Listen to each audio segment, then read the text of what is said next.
Hello everybody, Gilligan Kruger 0829 here with another movie review. Today I'm going to be talking about a movie that's a bit overshadowed.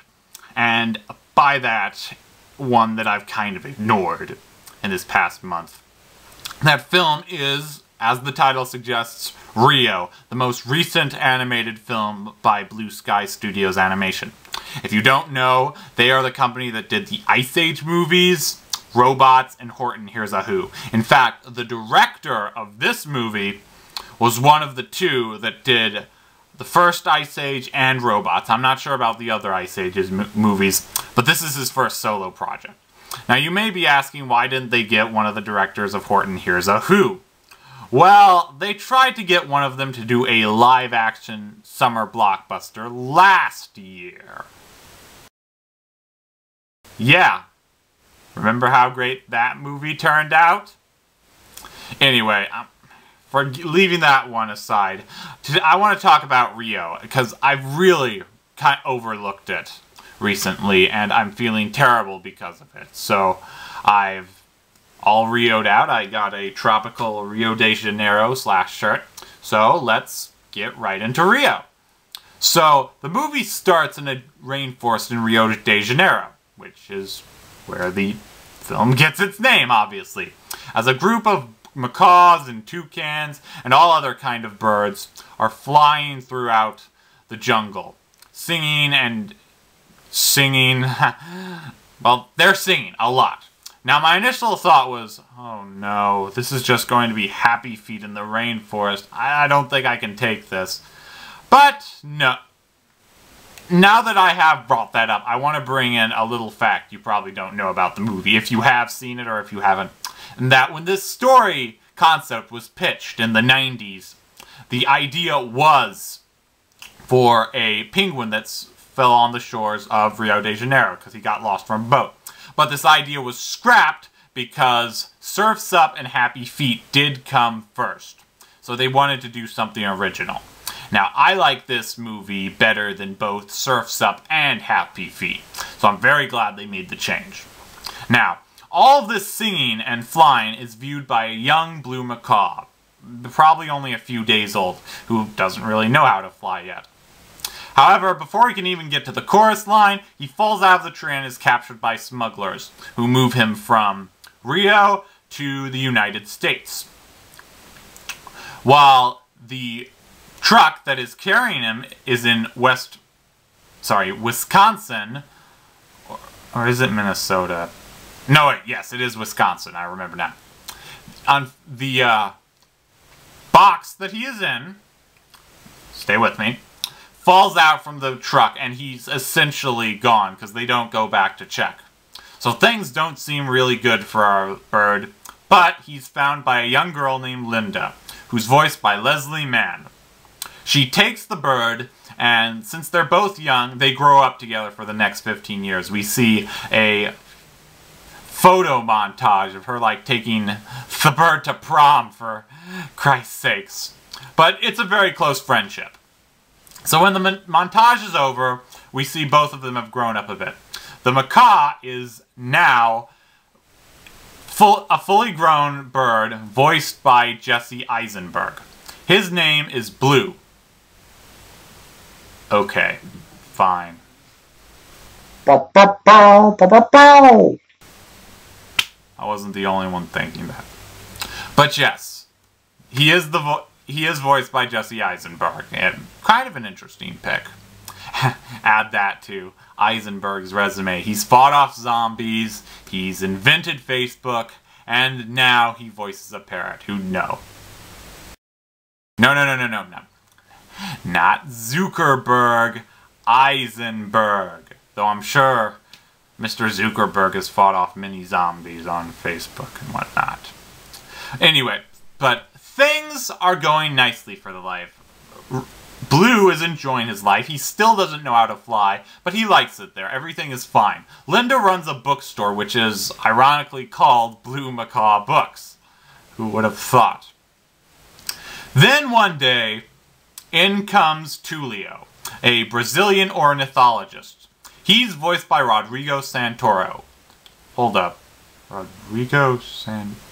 Santoro. Well, it's gonna kill me. Where have I heard that name before? Oh, it's that 7-foot-tall Cirque du Soleil reject from 300. That was the villain. I can't believe I overlooked that. Anyway, Santoro was actually born in Rio de Janeiro, so he's a very believable choice here. Anyway, Tulio, his character, is here because he suspects Blue of being the last male blue macaw of his species. And they want to try to get him to mate with a female, well, to preserve the species. Your regular zookeeper stuff. Linda is a bit reluctant at first, but she does agree, and they go down to Rio de Janeiro, where she's trying to enjoy herself, and Blue finally gets his chance. And it's there where he finally meets the bird, a super sexy macaw, voiced by, ironically, the super sexy actress Anne Hathaway. Now, it's trying to go well, but things really couldn't be worse. Blue and Jewel, the macaw, that's her name, sorry I didn't mention that, are complete opposite. Blue just wants to do this and go back home, but Jewel wants to be free. Things don't go well at first, but later that night, neither of them get their wish. A smuggler breaks in and steals them, and he tries to get them to his hideout, where he can get money for them, and this other smugglers, which are much older than him, are trying to sell the birds because they're a very rare species. So they lock the birds up and are confident they will leave tomorrow morning. However, Blue and Jewel manage to escape and fly, well, Jewel flies Blue. I forgot to mention Blue cannot fly. He's never tried it before.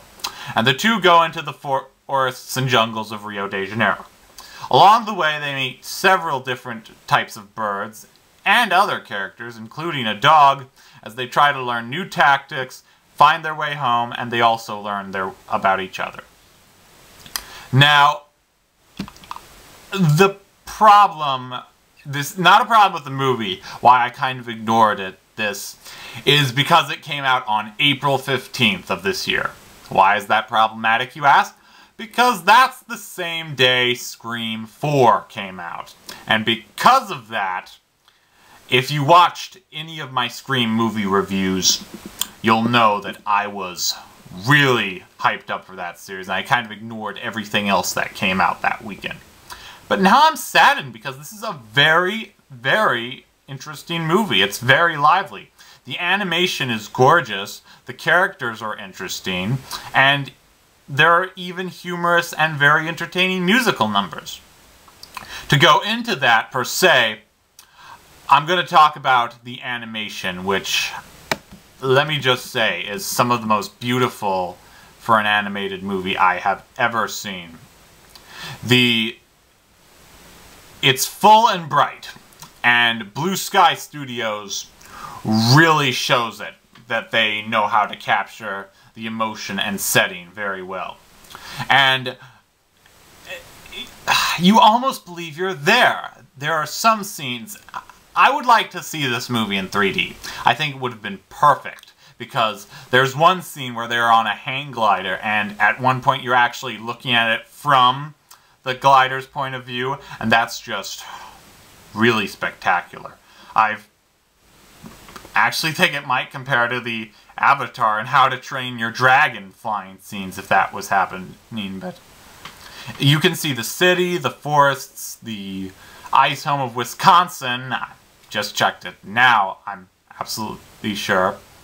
And it's all beautiful. I really, really enjoyed it all. The characters are very interesting. We have a lot of really good voice talents. Like, we've got Jamie Foxx, we've got Tracy Morgan, who I never thought I'd like in a movie, but Jake T. Austin, who, if there's any little kid in you, will know that that's Diego from Go Diego Go. And surprisingly good is will.i.am, who I never thought I'd like after the Wolverine movie.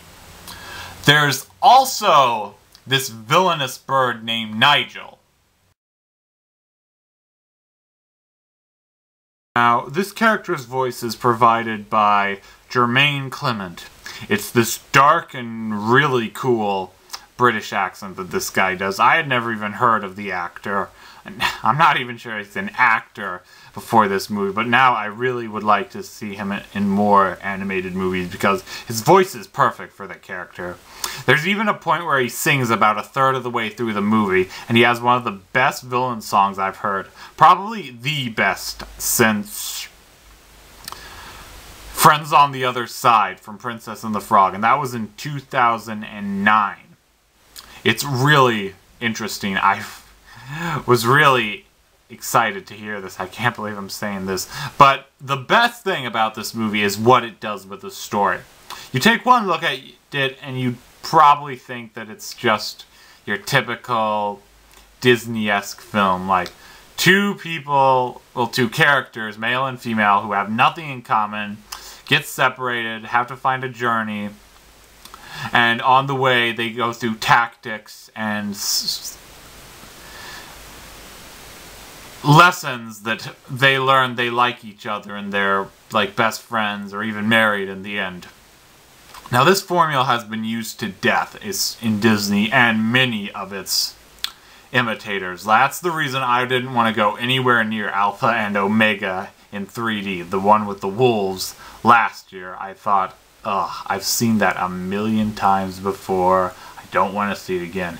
But the way they manage it in this, and I want to thank the writers, Chris Wedge, and the director, Carlos Sandana, sorry if I didn't say your name right, because they packed it with surprises. And one of my favorite concepts is familiar but not stereotypic, and that's exactly what they do. They almost get it spot on, because they throw in a lot of humor, sometimes even joke about the concept as a whole, and it really makes it more interesting. I must thank them. It's just, I'm so glad they did it. Otherwise, we'd be just through another rescue mission, and that's boring. Really, we've seen it 100 times. Now, while there's not anything to bring this film down too far, there really isn't anything I see that actually makes it perfect, and that's my only fault with the movie. It's great, but they could have done better. And that's it. I'm just going to leave it at that, because I like this movie. I feel bad saying bad things about it. I really enjoyed it. I recommend it to anyone who likes animated movies. If you want a film that isn't as mature as a PG-13 or R-rated movie, but you don't want one that's too childish, definitely check this out. It's got beautiful animation, the music and voice actors are great, and the writing is spectacular. I give Rango 4 stars out of 5. You can find all my YouTube reviews on my YouTube channel. If you have a movie you'd like me to review, comment on this video or on my channel. And until next time,